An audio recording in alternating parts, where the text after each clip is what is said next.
Welcome to the Standards for Interagency Incident Business Management, SIIBM, overview course.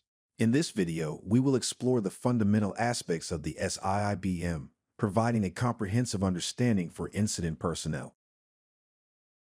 Let's begin by answering three crucial questions. What is the SIIBM?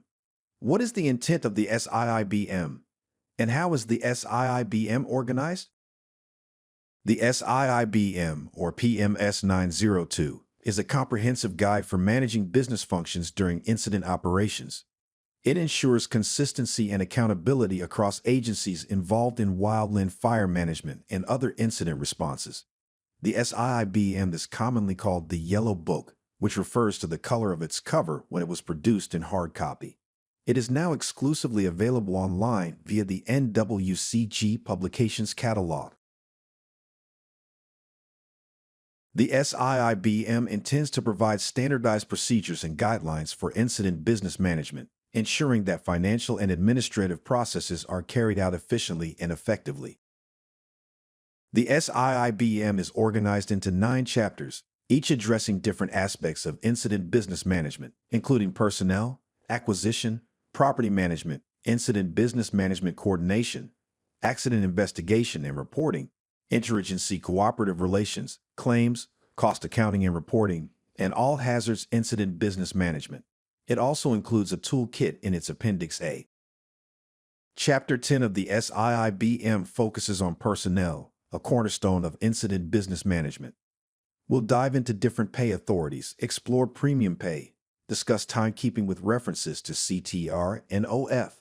288 videos touch on the intricacies of compensation for injury processes, including the Office of Workers' Compensation Program, OWCP, with a mention of the OWCP video, and provide exhibits and examples for clarity. Multiple pay authorities govern the compensation of personnel involved in incident management. These include regular pay, overtime, hazard pay, and other pay provisions or differentials that ensure personnel are compensated fairly for their work on an incident. For instance, base pay covers standard working hours, while overtime pay compensates for hours worked beyond the regular schedule. Hazard pay is provided for work in dangerous conditions, and additional pay provisions might include differentials for specialized skills or roles. Premium pay includes additional compensation for working under specific conditions, such as overtime, night shifts, and hazardous environments. Understanding these provisions ensures that personnel receive appropriate compensation for their efforts. For example, firefighters working overnight shifts in hazardous conditions would likely receive both night shift differential pay and hazard pay in addition to base pay and overtime. Timekeeping is critical for accurate compensation and resource tracking. The Crew Time Report, CTR, and Emergency Firefighter Time Report, OF 288, are essential tools for documenting work hours and activities. For more detailed guidance, refer to the CTR and OF 288 videos, PSM 001 and PSM 003. Accurate timekeeping involves recording start and end times for each shift and meal break, noting any differentials claimed or unusual events during the shift, and documenting specific activities performed to justify differentials claimed. This ensures transparency and accountability in reporting work hours and facilitates accurate payroll processing. The Office of Workers' Compensation Program, OWCP, manages claims for federal employees who have suffered work-related injuries and illnesses. Understanding OWCP procedures ensures timely and accurate processing of claims. For more information, refer to the OWCP video, PSM 007. State and local government employees are covered by different workers' compensation programs. If a firefighter is injured on the job, a workers' compensation claim is filed to cover medical expenses and lost wages. The Compensation and Claims Unit Leader, COMP, ensures all necessary documentation is completed and forwarded to the injured employee's home unit to facilitate prompt submission to OWCP or other appropriate workers' compensation offices. Chapter 10 includes exhibits and examples to illustrate key concepts and procedures, providing practical insights into personnel management during incidents. For example, Exhibit 2A provides an example CTR showing correct documentation of premium pay, ensuring that all necessary information is captured accurately and consistently. Properly understanding and implementing these procedures ensures fair treatment of personnel, promotes morale, and maintains operational efficiency during an incident. Moving on to Chapter 20, Acquisition, where we explore critical aspects of procuring resources. We'll discuss contract sources, emergency equipment rental agreements, EERAs, dive into payments with references to OF 297 and OF 286 videos, and provide exhibits and examples for a practical understanding. Contract sources include pre-established agreements with vendors to provide necessary resources during an incident. Understanding these sources ensures timely and efficient procurement of goods and services. Pre-established agreements include incident blanket purchase agreements such as VIPR, IBPAs. A competitive procurement process is conducted before the incident, and the vendors can accept orders for incidents directly from dispatchers, ensuring that essential tools and machinery are available when needed without delays. When pre-established agreements are not in place or those resources have been exhausted, emergency equipment rental agreements, EERAs, can be established to procure equipment and services needed for incident response. This process is not competitive and requires a contracting officer to establish the EERA before the incident can receive the necessary resources. This process is less efficient and may result in higher costs. Managing payments involves verifying invoices, processing payments, and maintaining financial records. The OF 297 and OF 286 forms are essential for documenting financial transactions. For more detailed guidance, refer to the OF 297 and OF 286 videos, PSM 004 and PSM 002. Accurate payment processing involves cross-checking invoices and supporting documentation, ensuring that all services and goods billed were indeed received and used. This meticulous approach prevents discrepancies and ensures financial integrity. Chapter 20 includes exhibits and examples illustrating key concepts and procedures, providing practical insights into acquisition management during incidents. For example, Exhibit 21 provides a sample EERA detailing all necessary fields and information required to establish a rental agreement with the vendor. Understanding and managing acquisitions effectively ensures that resources are available when needed, supports operational efficiency, and controls costs during incident management. Chapter 30 focuses on property management during incidents.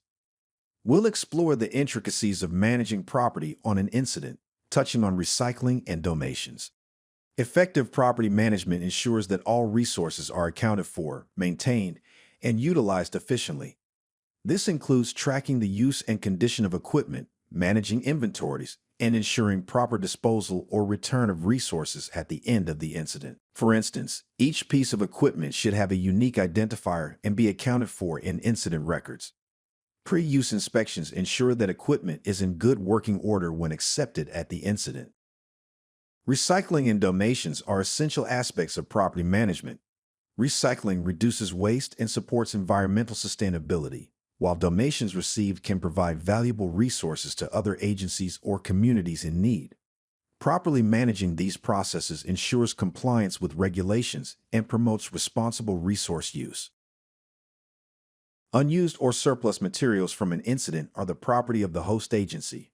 Return, storage, donation, or other disposition of these items must be managed according to agency policy. Proper documentation ensures that these transactions are tracked and reported accurately.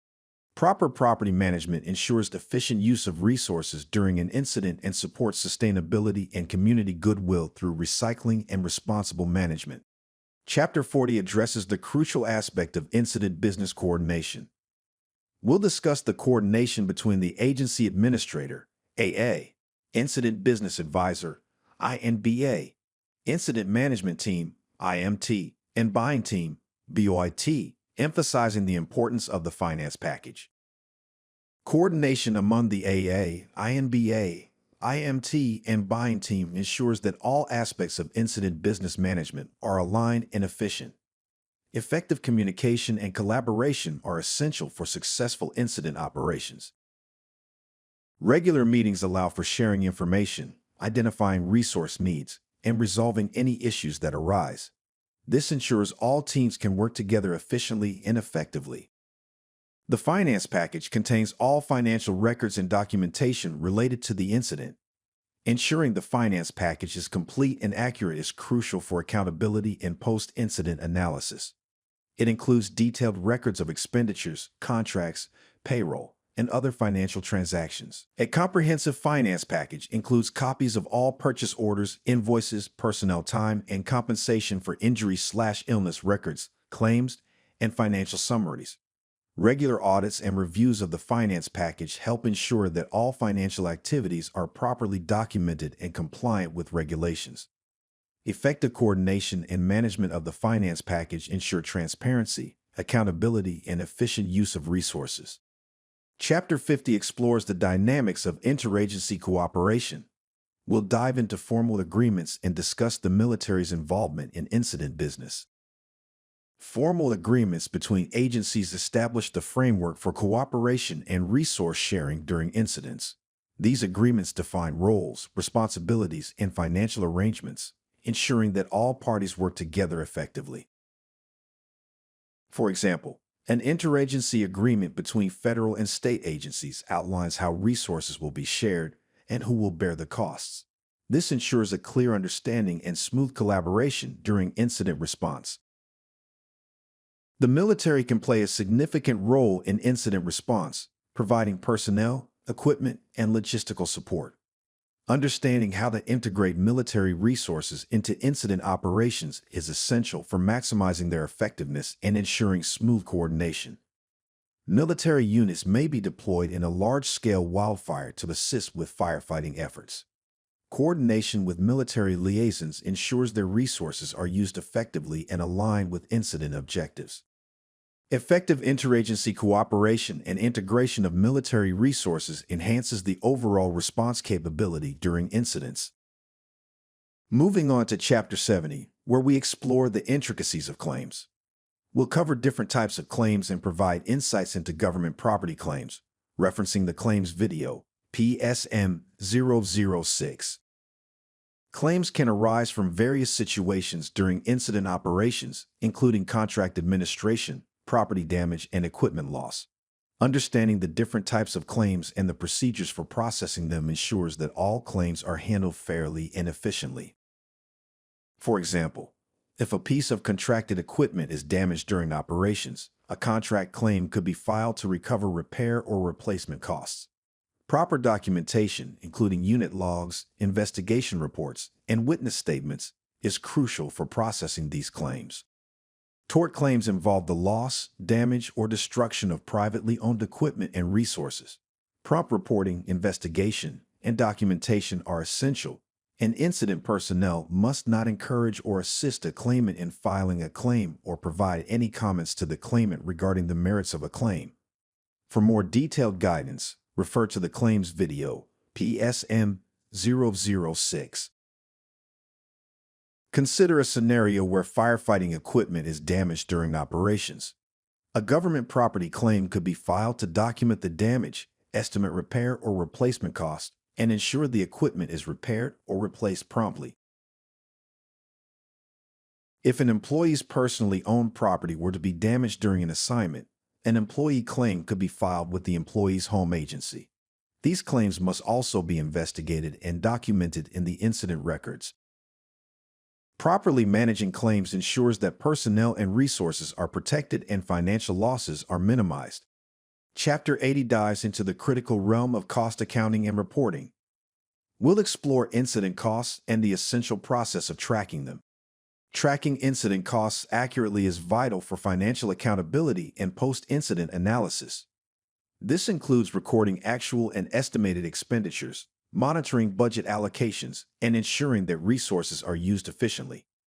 Proper cost accounting provides a clear picture of the financial impact of the incident and supports decision-making and future planning. For example, personnel and equipment time records, aircraft cost summaries, buying team records, and estimates of other costs, such as travel and dispatch support, are tracked and reviewed during the incident to identify any discrepancies and ensure that spending remains within budget. Effective cost accounting and reporting ensure that incidents are managed within budget and that financial resources are used responsibly. Chapter 90 expands our understanding of all-hazards incident business management. We'll differentiate between types of all-hazard incidents, understand how pay differs from wildland fire pay, and discuss reimbursements. All-hazard incidents encompass a wide range of emergencies, including natural disasters, hazardous materials incidents, and terrorist attacks. Each type of incident presents unique challenges and requires specific business management strategies. For instance, during a hurricane response, business management might involve coordinating with multiple agencies, tracking a diverse range of resources, and managing a large volume of financial transactions. These complexities require robust systems and processes to ensure effective management. Pay structures for all hazard incidents can differ significantly from those for wildland fire incidents. Understanding these differences ensures personnel are compensated appropriately for their work in various emergencies. For example, personnel responding to a hazardous materials incident may receive different types of hazard pay compared to those fighting a wildfire and may not be entitled to full overtime pay. Knowing these differences helps ensure accurate and fair compensation. Reimbursements for costs incurred during all hazard incidents follow specific procedures and guidelines. Proper documentation and timely submission of reimbursement requests are essential for recovering expenses and ensuring financial accountability. Consider the expenses incurred by a local government responding to a significant flood event. Under the Stafford Act, FEMA may help with recovery from these major disasters by providing reimbursement of some expenses. The local government would need to submit detailed records of all expenditures, including receipts, invoices, and justification for the costs. Properly managed, this process ensures that funds are recovered efficiently and essential services are restored to the community without decimating the local government finances. Effective management of all hazards incidents requires flexibility and a thorough understanding of unique challenges and financial procedures. INBAs are vital in ensuring these incidents are managed efficiently and within budget. To wrap up, we'll guide you on where to find the essential toolkit for SIIBM. The SIIBM Toolkit supports incident business management and contains valuable resources, including templates, forms, and reference materials. These tools are available on the NWCG website and provide practical guidance for implementing SIIBM standards in your incident operations. Thank you for participating in this SIIBM overview course. Stay informed, stay prepared, and continue to uphold the highest standards of incident business management. For more information and resources, visit the NWCG website.